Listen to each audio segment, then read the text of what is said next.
listening to Sports Radio Detroit.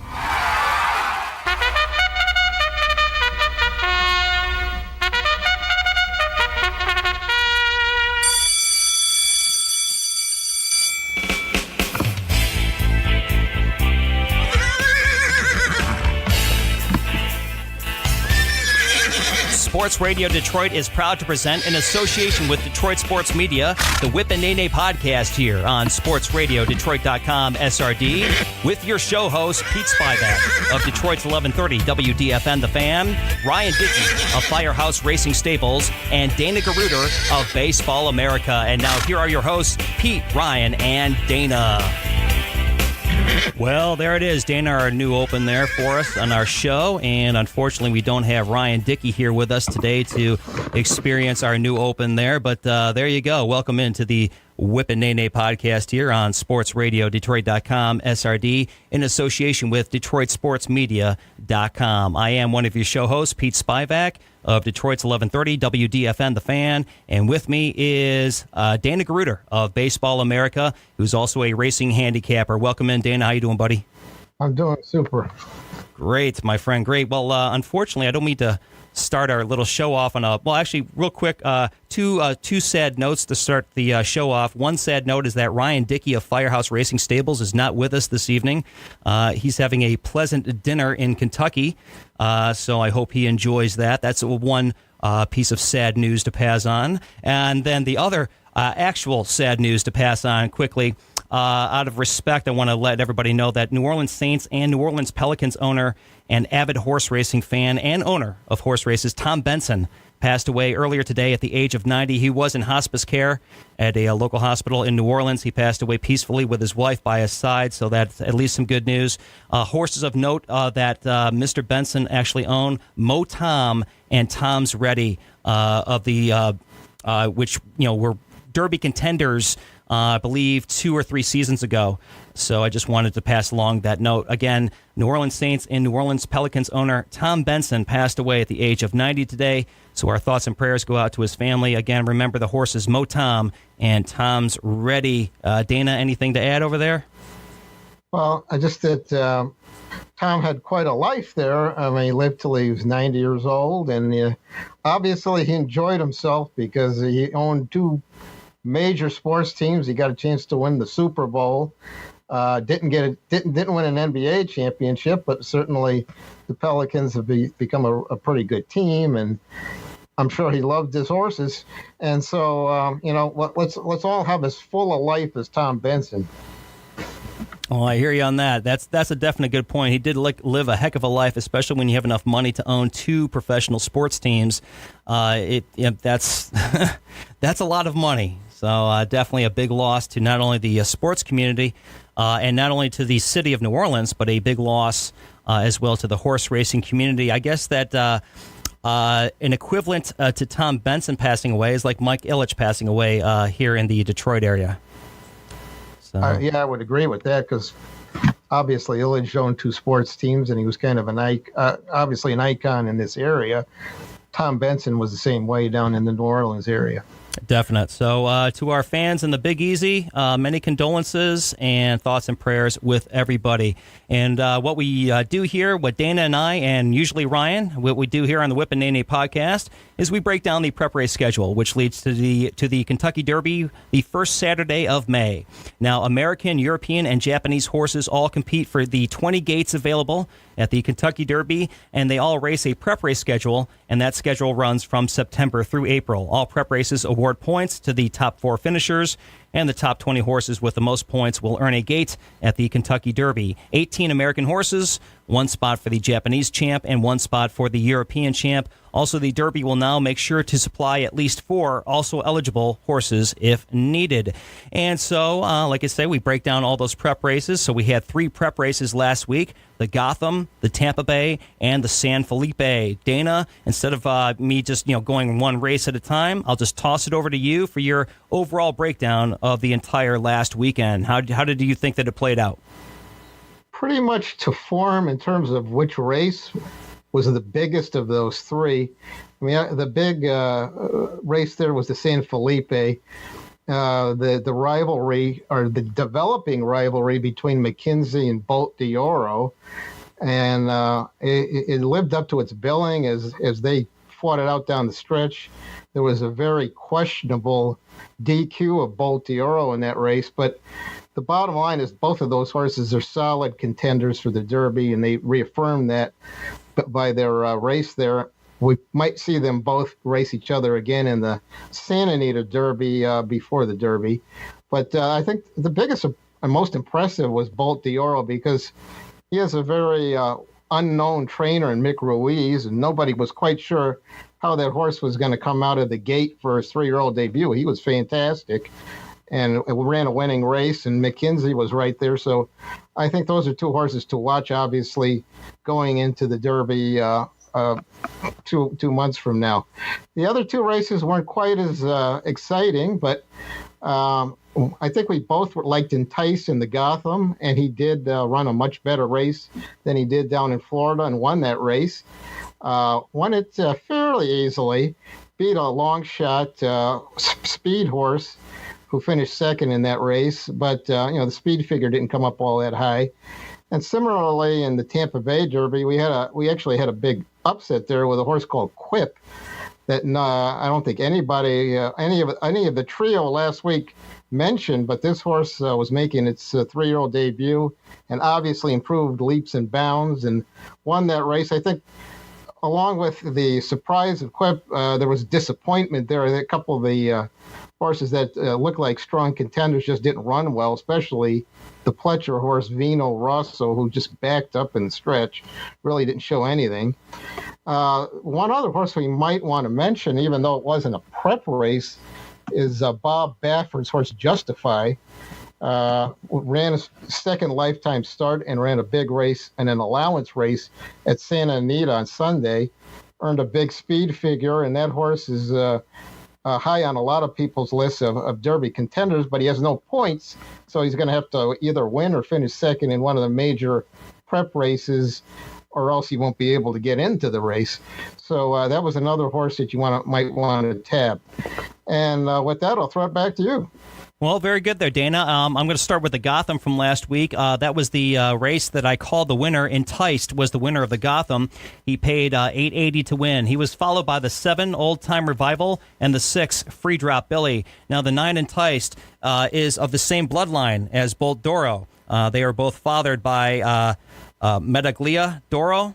Is that how you? I think Medaglia.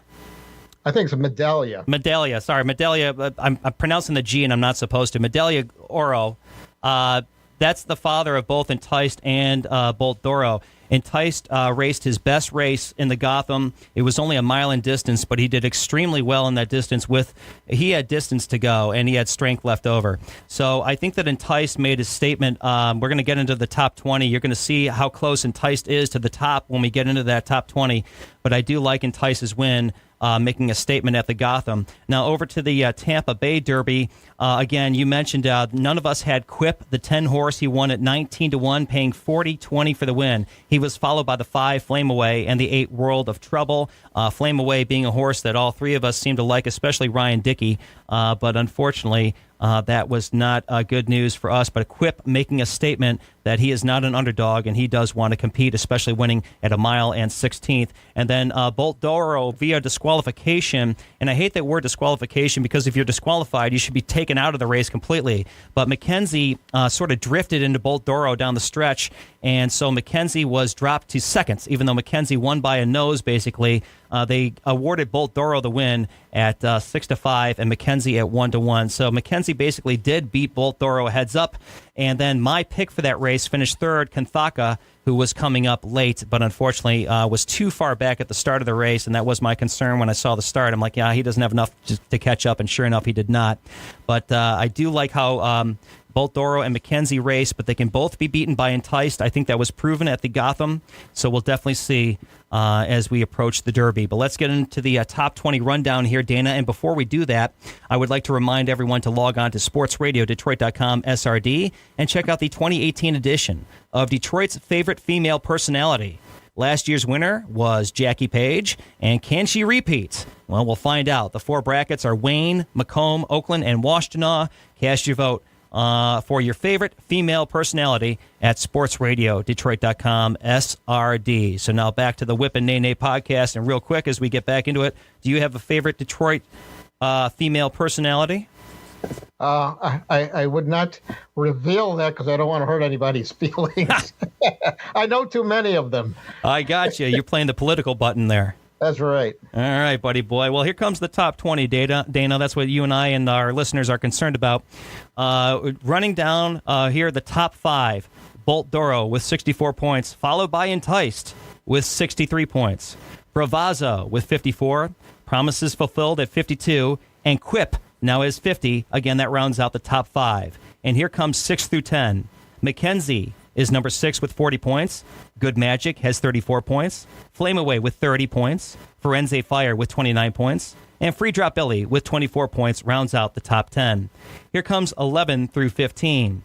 That would be Snapper Sinclair at 11 with 22 points. Strike Power with 20 points. Followed by Old Time Revival, also with 20 points. Instilled Regard at 19, and then Solomini at 14 points, and then he's in the 15th spot, and Solomini will be racing at Oaklawn Park. We will talk about that coming up. And then 16 through 20. 16 is Catholic Boy at 14 points. Avery Island at 14 points. My Boy Jack at 12. Combatant has 12 points, and rounding out the top 20, Revidos at 10 points. So there's your top 20 rundown. Dana, any comments on that? Well, I just want to add, I know Avery Island came up lame in a workout this week. I don't know what the upshot of that was, but he might be off the Derby Trail. So, that's what you see often in these as the prep races go on. Horses fall by the wayside for injuries, and that might be one of them that fell by the wayside already. And then horses also enter late, sort of like Oscar nominated last year. And then also you mentioned one horse that raced last week, which is going to make a shot at the Derby. Which one was that? Was that World of Trouble Justify, that you said? Or was that Bob Baffert horse? He won. Broke his maiden very stylishly at 7 furlongs. They put him in a mile allowance race in Santa Anita on Sunday, and he won with ease. And he'll be going in one of the major prep races. It won't be the same race that McKenzie's going because they're in the same barn, and Justify needs to win whatever race he gets in, or at least finish second, so he'll have enough points to qualify for the Derby. But that's a horse to watch because there's a lot of people excited about that particular horse. And which horse again was that? The Bob Baffert horse that you mentioned? Justify. That's right. Very Justify. Good. He was ridden by Mike Smith. He's a horse out of Scat Daddy, and he could go in any of 3 major prep races. Either I doubt it'll be the Santa Anita Derby, but he could go in the Wood Memorial or the Arkansas Derby, and that's one you're going to want to keep a close eye on. In fact, if you look at the Derby Watch on the Daily Racing Forum website, he's currently their 3rd choice. So this is a horse that a lot of people are very high on. Well, the Arkansas Derby is the second to last prep race on the schedule. It's on April 14th, followed by the Lexington from Keeneland as well. Both those races on April 14th. So if he's going to race in the Arkansas Derby, that's only going to give him 3 weeks to prepare for the Kentucky Derby. That's quite a task. Right. And so my best guess is he's going to run in the Wood Memorial. I guess, even though I wasn't listed here, I guess the Bluegrass would also be an option. But I think Baffert's run a lot of horses in New York, so it wouldn't be a surprise for him to ship to New York and try to win the Wood Memorial. I'm sure he'll be looking to see what other horses are entered in all these races and try to find the one that might be the easiest of the 4. I don't know, one that he thinks he can win. So that's the way he's going to play it. So that's why he's just keeping the door open on several spots there. Gotcha. Very good. All right. Well, let's get into our 2 prep races coming up this weekend. We have the Rebel from Oaklawn Park and the Jeff Ruby Stakes. Now, Stakes is spelled Steaks because Jeff Ruby is a food service which provides steaks at Turfway Park. And so the Jeff Ruby Stakes is actually the sponsor of what's called the Spiral Stakes. So there you go. So we have the Rebel and the Jeff Ruby coming up this weekend. And before we break down those two races, I want to remind everybody to log on to sportsradiodetroit.com and check out the latest episode of the Out of Bounds podcast with Dave, Dan, and Jeff. The guys have now over 200 episodes, and they are waiting for you to chime in with your opinions. So back here to the Whip and Neigh podcast. Dana, we have coming up on Saturday the Grade 2, 1 mile and 16th, $900,000 Rebel Stakes from Oaklawn Park in Hot Springs, Arkansas. This will be race 10 on your card. Points awarded for the Derby Chase, 50 for the win, 20 for second, 10 for third, and 5 for fourth. A field of 11 horses set for post time around 7:09 Eastern Time. And the weather from weather.gov, which is the National Weather Service, mostly sunny, 73 degrees. So it's going to be a beautiful day for racing. And Dana, over to you, my friend, for the Grade 2 Rebel Stakes. Well, you could make a case for at least half the horses in this field. I mean, it's a pretty strong field. But there's two to me that stand out. Solomini from the Bob Baffert stables. He's making his 3-year-old debut. He's been keeping the best of company. He finished second to Bolt d'Oro in the Front Runner Stakes last year at Santa Anita, and then he ran in the Breeders' Cup Juvenile, and he beat everybody but Good Magic there. He finished second. And then he went to Los Alaminos race course, and he raced in the Los Al Futurity, and he won the race in reality, but he was disqualified and placed third on a questionable DQ there. And so he's done nothing wrong in his career. He has been training very well. Bullet works all through his workout line. Been working at Santa Anita, and he'll ship out to Oaklawn for this race. So he certainly has got to be considered the favorite in this race. The other horse I really like is Magnum Moon.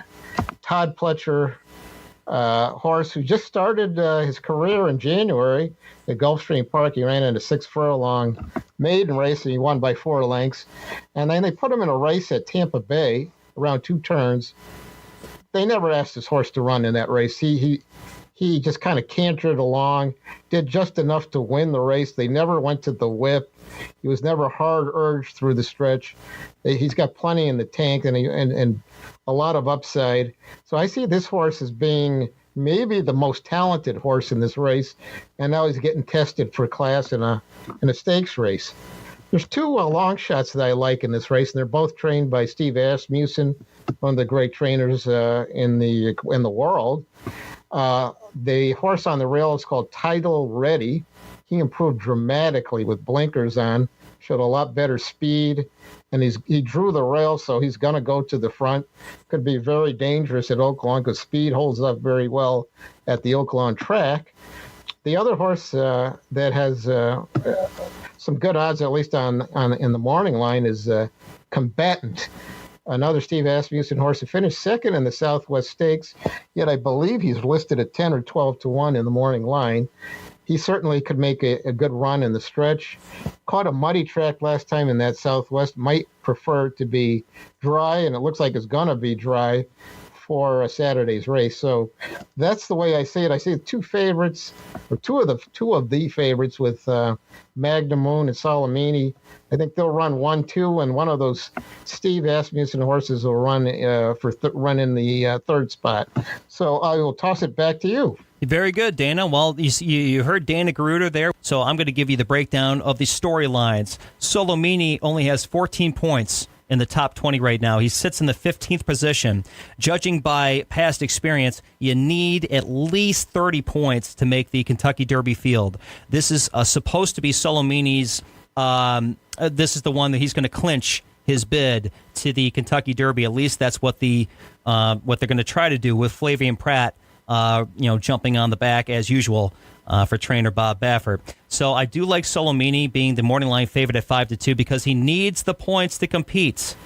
I mean, you already broke down his program, which is true, especially that Los Alamitos, the Grade 1 Futurity. He did very well in that one at a mile and 16th. A mile and 16th is what they're running at the Rebel on a, again, mostly sunny 73-degree day. I do like Solomini because he needs the points, so they're going to be pushing him. I agree with you on Title Ready. I agree that Title Ready is a horse at 15-1 who is going to be making the board. He'll definitely make the board because he has the speed ratings to prove it, and he's also battled against very good competitions from an optional claimer and an allowance. He battled very good competition in both those races, and he has the speed to compete. You got Jose Ortiz is jumping on him now for the first time. I think that's a great jockey change for Title Ready. I also have some like for the 2 Curlin's Honor at 6-1. Some like. I don't think the 2 is like a second-place horse or even a third-place horse, but I think he could hit the board at 4th.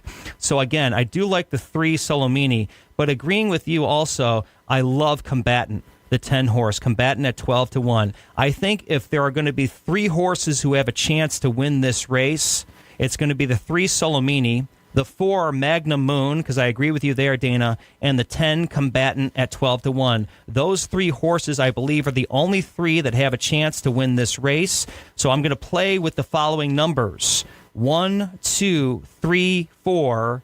I like Zing Zang, number 9, and then Combatant, number 10. So the 1, 2, 3, 4, 9, 10, I'm going to play with those by keying the 3, keying the 4, and keying the 10 in my tickets. So that's how I see it. So my hay bale lock, I want to take Solomini because he needs the points. He absolutely needs it. So I'm going to take the favorite as my hay bale lock, but watch out for that 10 Combatant. Dana, any comments? Well, as I said, I would definitely throw in Magnum Moon because he showed me a lot in that Tampa race, but just by not having to run very hard in order to win that race. And I'm sure, Todd Pletcher, he may not do very well in the Derby, but he does very well in most of his Derby prep races, so you can never discount him. That's a good point. Magnum Moon definitely I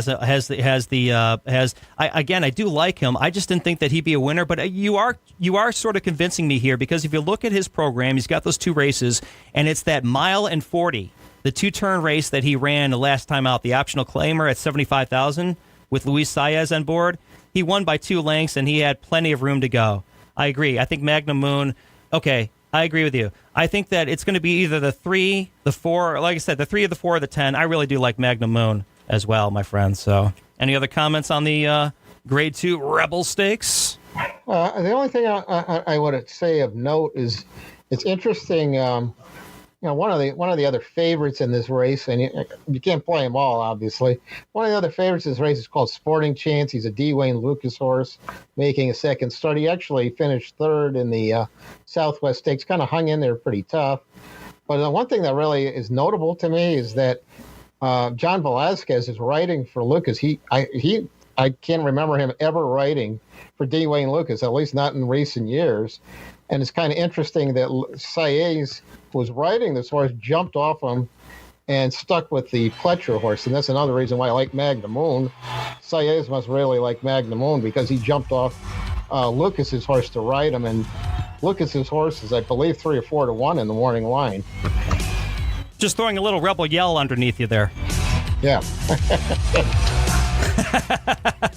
I'll leave that to Billy Idol. I had to throw that in there. I hope we don't get copyrighted there. So that was just a little snippet there for the Grade 2 Rebel Stakes from Oaklawn Park. So there you go. So give us the 1 horse. I'm taking Solomini. Who's your 1 horse? I'm going to take Magnum Moon. Very good. So I got the 3, and Dana has the 4. Again, I like the 1, 2, 3, 4, 9, 10. And Dana, what are the horses to play with for you?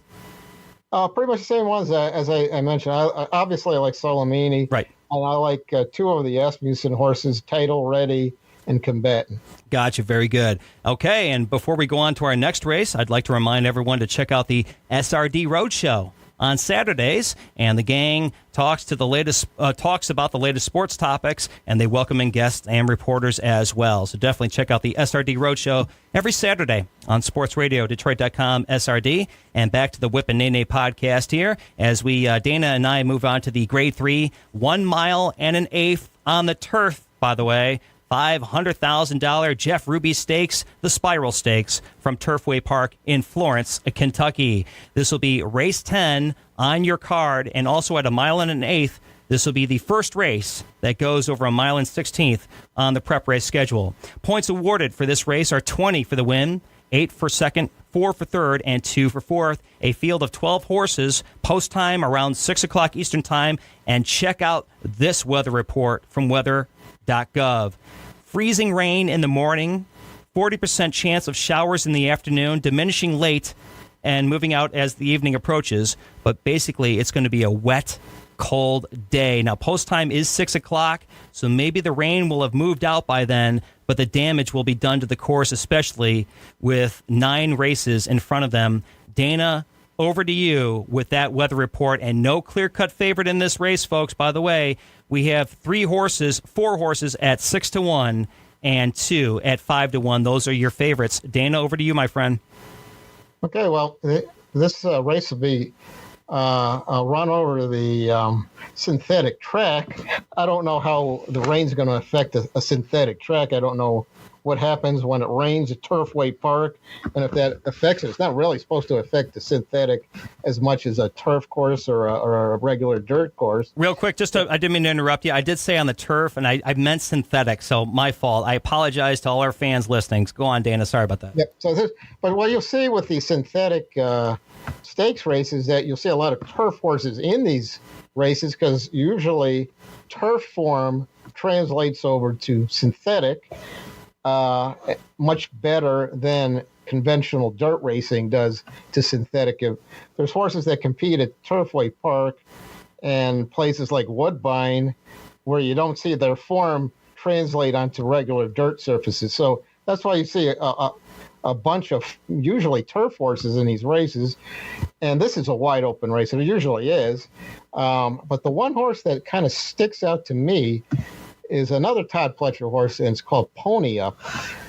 Pony Up ran in 2 stakes races in Gulfstream Park on the turf this winter. He finished second to a horse called Speed Franco, who came back and won another stakes race, and then he finished a neck behind Flame Away in a 7.5 furlong turf race, and he was coming on strong in that race. He was 8 wide in the stretch and almost won. And, of course, we know what Flame Away did in Tampa Bay.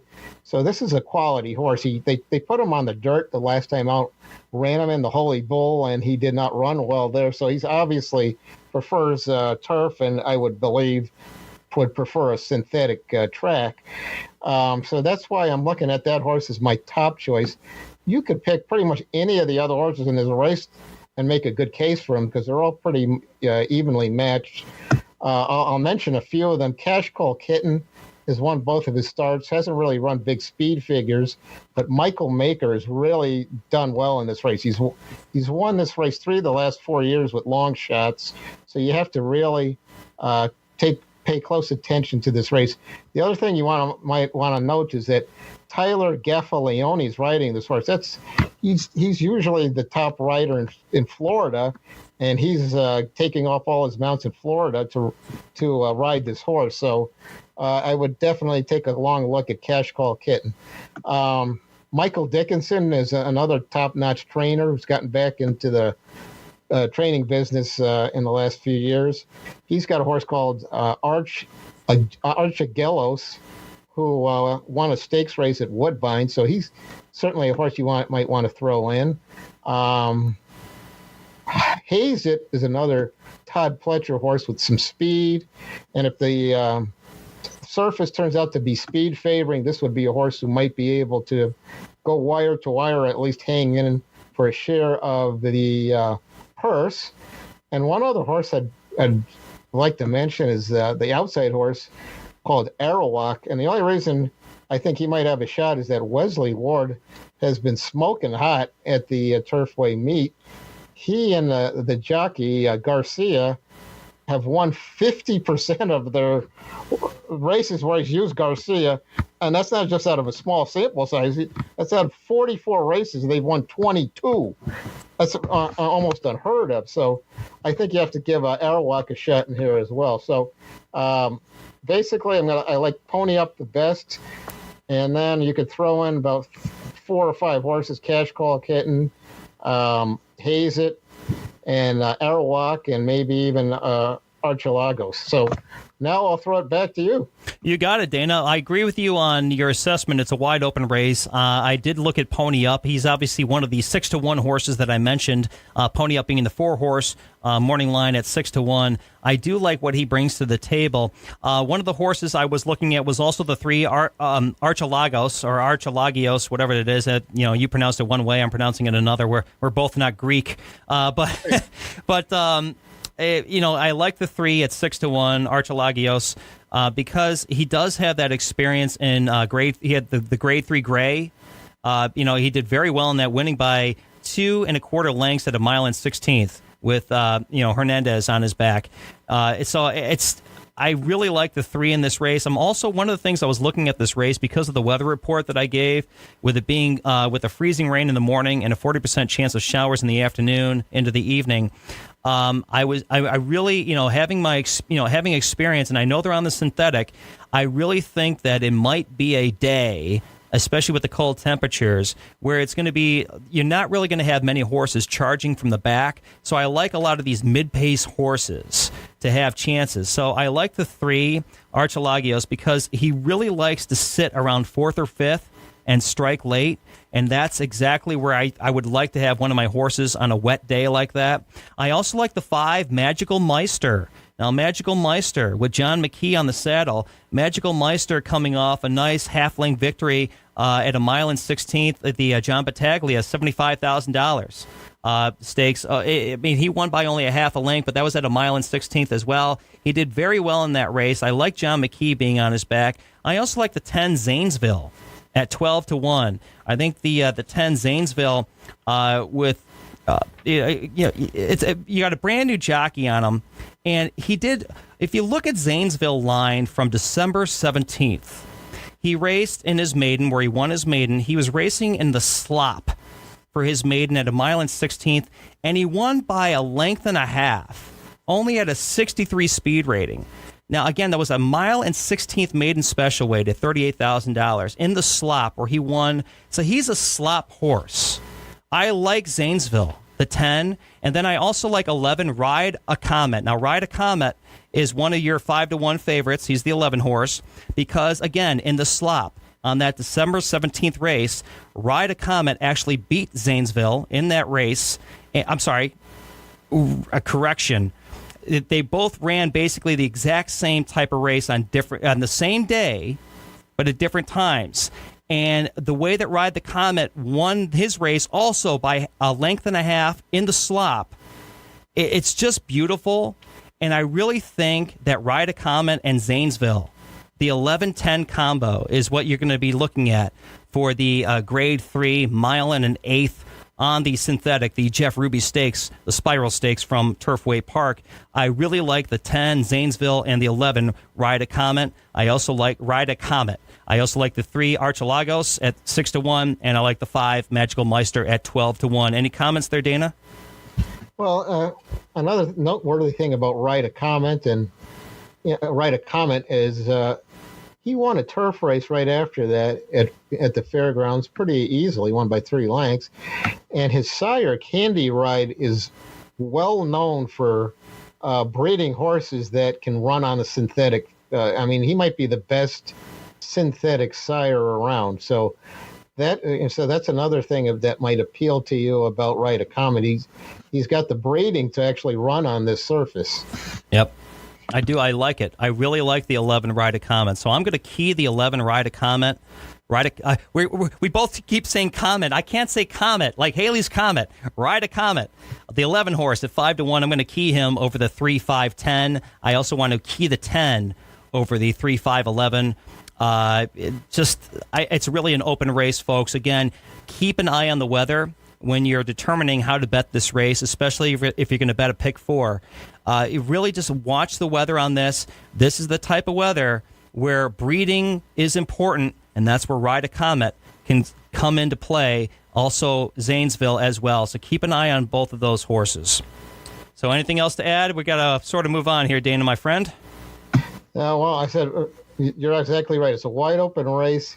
And the other thing to add really is that because this race is on synthetic, it rarely produces a Derby horse that's going to run big. The last one I can remember, obviously, is Animal Kingdom winning the Derby, but I don't think any of the horses who've won this race in the last 6 years or so have done anything in the Derby.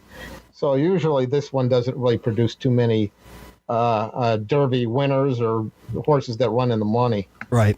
Gotcha.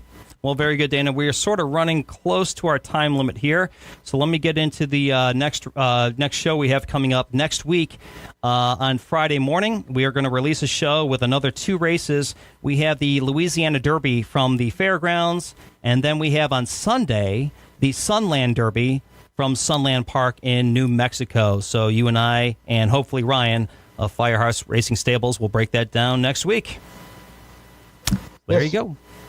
All right, Dana, so don't forget, before we conclude here, I want to remind everybody, don't forget to tune in to other shows and podcasts on sportsradiodetroit.com, including Fanarchy, The Set Piece, Mitten Sports Talk, The Laugh Track, Spinning the Wheels, Wings SRD, Pistons SRD, Lions SRD, and Tigers SRD, and also SRD Ringside for boxing. And also don't forget to check back for more of the Whip and Neigh podcast here as the Triple Crown season progresses. Dana, thanks very much for joining me today, my friend.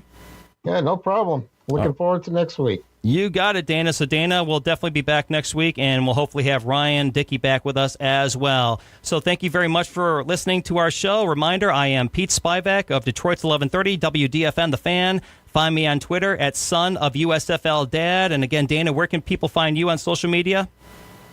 Find me at D. Garuder on Twitter. Very good, D. Garuder. All right, thanks very much for listening, everybody. And don't forget what Stan Laurel says. You can lead a horse to water, but a pencil must be